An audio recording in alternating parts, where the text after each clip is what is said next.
안녕하세요. 크립토TV입니다. 오늘은 12월 초 이벤트에 수혜를 받을 수 있는 코인들을 살펴보도록 하겠습니다. 먼저 현재 상황을 살펴보면요. 제가 조금 놀랐는데요. 정말 아무도 비트코인과 크립토를 검색하지 않는 것 같습니다. 정말 관심이 싸늘하게 식었다. 제가요, 구글 트렌드에서 비트코인과 크립토라는 단어를 한번 찾아보니까 정말 바닥을 뚫고 내려가는 게 보이시죠? 뭐 다들 코스피에 가셨는지 나스닥에 가셨는지 모르겠지만 아무도 관심이 없다. 자, 근데 반면에 이렇게 뾰족뾰족한 구간을 제가 다 한번 표시를 해봤는데요. 요럴 때는 거의 대부분 비트코인의 단기적인 고점과 일치를 합니다. 한번 복습 겸 알아보도록 하겠습니다. 최근에 검색량이 굉장히 늘었던 이때가 이제 10월 9일 날 비트코인이 1.79억을 업비트에서 찍었더라고요. 그 직후입니다. 그 직후에 또 무슨 일이 있었습니까?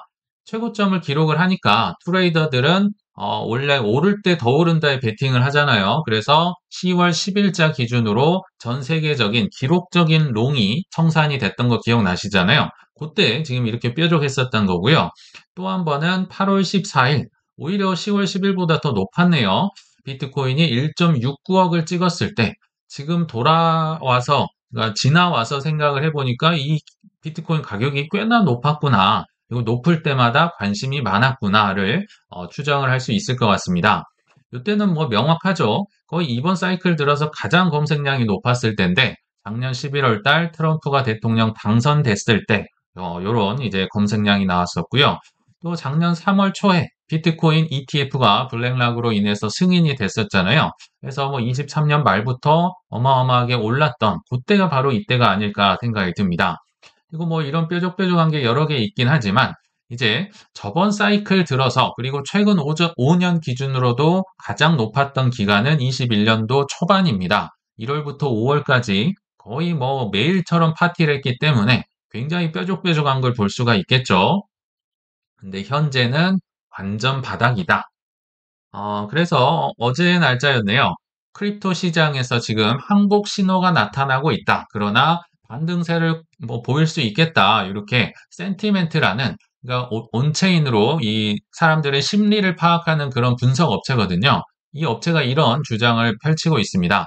반등은 if 만약에 뭐 일어날 수 있다가 아니라 언제냐의 문제다. 즉 역사가 반복된다면 그리고 저도 검색량을 이렇게 보여드렸지만 이렇게 뾰족뾰족할 때는 즐거울 때고 이렇게 바닥으로 뚫고 들어갈 때는 굉장히 싼 가격으로 살 수 있는 시기다라고 개인적으로 생각이 들어요. 그래서 지금은 나의 믿음의 코인들, 내가 공부했던 친구들을 절제를 하면서 매수하기 굉장히 좋은 시기다라는 생각이 듭니다. 왜냐하면 뭐 최근 들어서 현금이나 이런 게 많이 바닥이 나셨을 거라 생각이 들거든요. 뭐 어쩔 수 없습니다. 절제를 하면서 내가 좋아하는 코인들을 늘려가기 좋은 시기다. 이런 생각이 듭니다. 그럼 어떤 코인이 믿음의 코인이냐라고 만약에 누가 다른 분들이 저에게 물어보신다면 저는 누가 조롱을 해도 뭐 조롱 같은 거는 그냥 당연히 튕겨낼 수 있어야 되고요. 실제로 가격이 반토막이 나더라도 저는 기쁘게 더 살 수 있는 코인이 내 믿음의 코인이다라는 생각이 듭니다.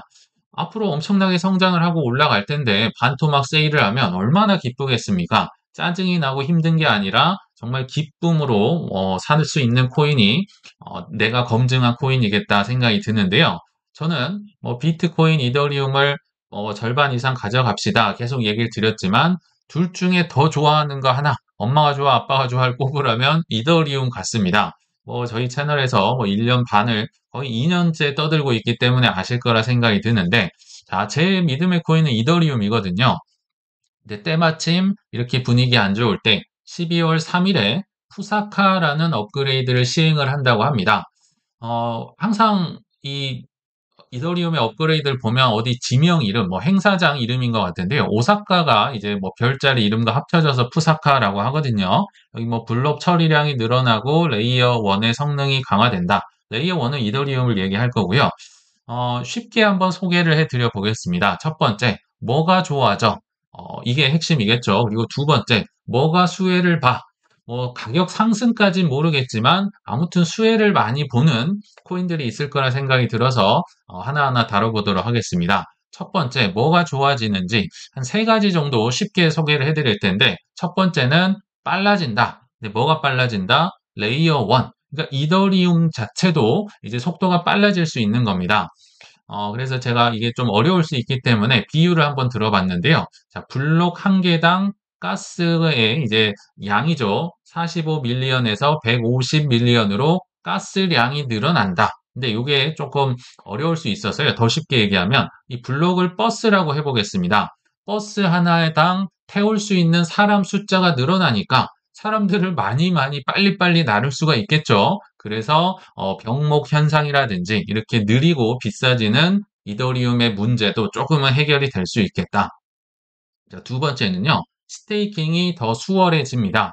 그래서 더 많은 사람들이 검증자로 참여를 할 수 있고 즉 뭐 어디 업비트나 뭐 리도나 이런 데 맡기는 사람들도 있겠지만 개인적으로 참여하는 사람들도 있을 수 있다. 그리고 또 적은 비용으로 참여가 가능하기 때문에 이게 이제 벌어지는 일인데요. 역시 굉장히 쉽게 한번 설명을 드려보겠습니다. 이 스테이킹을 할 때 32개 최소한의 이 요건을 갖추는 게 사실 일반인들은 좀 쉽지 않아요. 32개가 뭐 굉장히 많은 양이잖아요. 자, 근데 푸사카 업그레이드 때도 32개 자체가 최소 이 스테이킹 물량이 작아지진 않지만 대신에 컴퓨터의 부담 이렇게 표현이 됐는데요. 하드웨어를 조금 덜 좋은 거를 써도 검증이 가능하게 업그레이드가 바뀐다는 겁니다. 쉽게 얘기를 드리면 예전엔 비싼 컴퓨터를 써야 됐고요. 인터넷 속도도 빨라야 됐습니다. 이런 컴퓨터가 뭐 이 스테이킹 뭐 검증이라든지 노드를 굉장히 빨리 돌릴 수 있었는데 지금 이 푸사카 업그레이드를 통해서 조금 덜 빠른 거, 덜 비싼 거를 통해서도 검증을 할 수 있다. 당연히 그러면 스테이킹에 참여하는 사람 숫자가 늘어나겠죠. 그래서 120만 명이 여기에서 현재 뭐 이 참여를 하고 있는데 한 20% 정도 더 늘어날 수 있다. 그러면 반대 입장도 한번 생각을 해보시죠. 물론 조금 지금 줄어들긴 했는데요. 아직도 리도 또는 라이도라는 이더리움 스테이킹 업체가 거의 많이 장악을 하고 있을 것 같거든요. 근데 이 독점적인 문제를 또 해결하기 위해서 이더리움 뭐 재단이나 여러 개발자들이 지금 이 푸사카 업그레이드를 하는 것 같습니다. 그럼 반대로 생각하면 리도에서 스테이킹을 하는 사람들이 내가 그냥 내 거 컴퓨터로도 돌릴 수 있겠는데 내가 스테이킹 검증자 한번 해볼까? 이런 식으로 넘어갈 가능성도 제가 볼 땐 있을 것 같아요. 그래서 단기적으로 보면 리도, 뭐 코인도 있잖아요. 경쟁이 조금 치열해질 수는 있겠죠.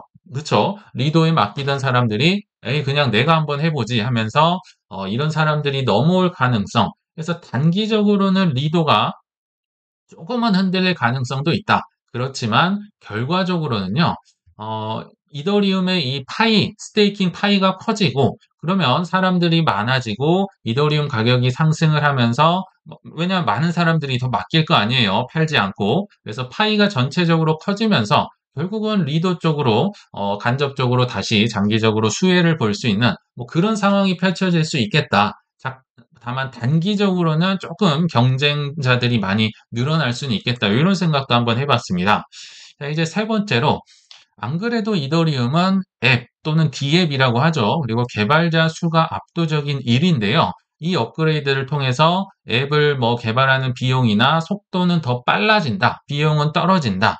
안 그래도 많았는데 앱 수가 더 많아지지 않을까요? 그리고 더 많은 개발자들이 이더리움으로 오면서 또는 다른 뭐 크립토, 뭐 솔라나나 이런 쪽으로 넘어가는 숫자가 적어지면서 좀 더 파이가 커질 수 있겠다라는 생각이 듭니다. 제가 뭐 최근 기준으로 앱 숫자와 또 활성 개발자 수를 월간으로 가져와 봤는데요.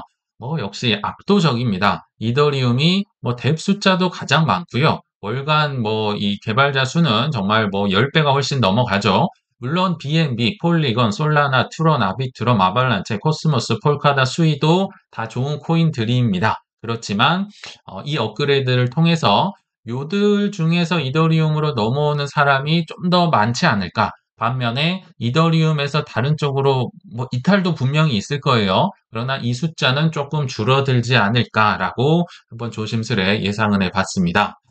자, 이제 두 번째, 뭐가 수혜를 보느냐? 푸사카로 수혜를 볼 코인들. 뭐 이더리움 관련 업그레이드니까 뭐 레이어 1이냐 레이어 2냐 싸움이겠죠. 레이어 1은 이더리움, 즉 보안과 정산을 담당하는 쪽이고요. 레이어 2는 실행을 빨리빨리 실행하고 저비용으로 빠르게 하는 뭐 이런 이제 좀 담당하는 구간이 나눠져 있긴 한데 사실 대부분의 업그레이드는 레이어 2가 더 많은 수혜를 봅니다. 물론 레이어 1도 이번에 빨라진다고 아까 말씀드렸잖아요. 블록의 이 가스 용량이 증가한다. 그래서 부분적으로 이더리움도 뭐 한 20% 정도 수혜를 본다라고 이제 분석을 할 수는 있는데 그래도 레이어 2만큼은 아니다. 자, 그럼 최고의 수혜를 받는 금메달 코인은 제가 여러 AI를 다 돌려봤는데요. 그냥 뭐 한결같더라고요. 아비트럼이다. 그리고 두 번째가 옵티미즘이다. 강한 수혜, 은메달이네요. 동메달이 폴리곤 정도, 중간 정도 수혜. 물론 베이스라는 코인도 코인베이스에서 만든 거 있잖아요. 그것도 은메달 정도는 되지 않을까 개인적으로는 생각이 듭니다. 그리고 GK 싱크나 스타크넷이 기술적인 수혜, 뭐 스테이킹 계열, 아까 말씀드린 뭐 리도나 로켓풀이나 아이겐 레이어나 뭐 간접적으로 결국은 파이가 커지면서 수혜를 볼 거다라고 이렇게 얘기를 하는데 개인적으로는 이더리움 외에는 폴리곤밖에 없습니다. 왜냐하면 이더리움 레이어 2도 워낙 많잖아요. 그래서 제가 폴리곤을 오랜만에 한번 업데이트하는 시간 갖도록 하겠습니다. 근데 여기서 보시면 왜 그런 폴리곤은 아비트럼과 옵티미즘과 달리 중간의 수혜 혹은 절반의 수혜라고 하는가 여기에 대해서 제가 한번 소개를 해드리고 오랜만에 폴리건의 근황, 앞으로 나아갈 방향을 한번 업데이트 해보도록 하겠습니다. 개인적으로는 폴리곤 알트코인 중에는 꽤 많이 들고 있는 편입니다. 뭐 한 2%에서 3% 정도 굉장히 많은 편이에요. 최근에도 한 270원쯤에 조금 샀고, 그러니까 조금씩 이럴 때, 사기 좋은 코인인 것 같아서 조금씩 사고는 있어요. 물론, 뭐, 물려는 있지만, 스테이킹에 맡겨서 잘 가격은 보지 않고 있는데, 아무튼 저는 뭐 긍정적으로 보고 있습니다. 자, 근데 폴리곤 한번 복습을 해보시죠. 폴리곤의 구조는 두 가지 버전이 공존한다. 자, 여기에서 하나는 푸사카의 수혜를 받고 하나는 수혜를 못 받습니다. 자, 여기 보시면 폴리곤의 POS 체인, 그러니까 쉽게 얘기하면 옛날 그 폴리곤의 그 티커명이 매틱이었잖아요. 옛날 매틱 버전이라고 보시면 됩니다. 옛날 코인. 요거는 완전히 독립 체인이다. 또는 사이드 체인이다. 이렇게 얘기를 아마 들어보셨을 겁니다. 즉 정통 레이어 2가 아니라는 겁니다. 이더리움이랑 연결은 되어 있지만 자체적으로 검증하고 자체적으로 블록을 운영하기 때문에 이 친구는 정통 레이어 2가 아니다. 그러니까 푸사카에서 레이어 2가 엄청 빨라지고 뭐 이더리움이 빨라지고 하는데 영향을 받지 않는다. 그래서 이 친구가 수혜를 못 받는다는 겁니다. 자, 반면에 뒤에 나왔던 코인이 그 체인이 GKEVM 영지식 뭐 이더리움 버추얼 머신이라고 해서 영지식으로 뭐 증명을 하는 가상 머신, 이더리움을 돌리는 그런 머신이라고 보시면 되는데 요게 이제 우리가 얘기하는 레이어 2를 담당하고 있었던 구간입니다. 이더리움 위에서 돌아가기 때문에 그래서 푸사카의 업그레이드의 혜택, 수혜를 받을 수 있겠죠. 그러니까 이 친구는 받고 이 친구는 못 받는다. 이렇게 보시면 좋을 것 같아요. 자, 근데 이제 폴리곤을 공부하신 분들은 아시겠지만 올해 6월 달에 뭐 이런 기사가 있었고 실제로 이렇게 로드맵이 갖춰져 있거든요. 자, GKEVM 여기 이제 새로운 체인이라고 말씀드렸는데 이게 나온 지 얼마 되지도 않았는데 지금 단계적으로 종료를 한다? 무슨 새 전략을 발표한다? 사실은 이것 때문에 뭐 최근 들어서 폴리곤도 물론 다른 코인들도 안 좋았지만 요게 이제 굉장히 안 좋았던 영향을 미치지 않았나 생각이 들거든요. 그리고 이게 수혜를 본다는데 이걸 왜 단계적으로 종료를 하지? 자, 여기에 대해서 좀 오랜만에 복습 겸 현황을 파악해 보도록 하겠습니다. 궁극적으로는 폴리건은요, 옛날에 있었던 그 체인 있죠? 포스 체인과 앞으로 새롭게 이제 지금도 이미 만들고 구축을 해놨는데 에그레이어라는 새로운 두 개의 체인으로 운영을 할 예정입니다. 지금 뭐가 없어졌습니까? GKEVM이 없어졌어요. 자, 처음 아까 말씀드린 원래 있었던 POS 체인은요. 스테이블 코인과 특히 RWA에 특화된 이 체인으로 거듭나고 있다고 합니다. 스테이블 코인과 RWA가 앞으로 엄청난 테마잖아요. 실제로 폴리곤의 이 RWA 체인이 지금 TVL이 생각보다 굉장히 많이 올라와 있습니다. 지금 그 폴리곤 이 CEO가 굉장히 일을 열심히 하고 있는 것 같은데요. 그래서 원래 있었던 구체인은 여기로 몰빵을 해주겠다. RWA가 다니는 고속도로로 키우겠다.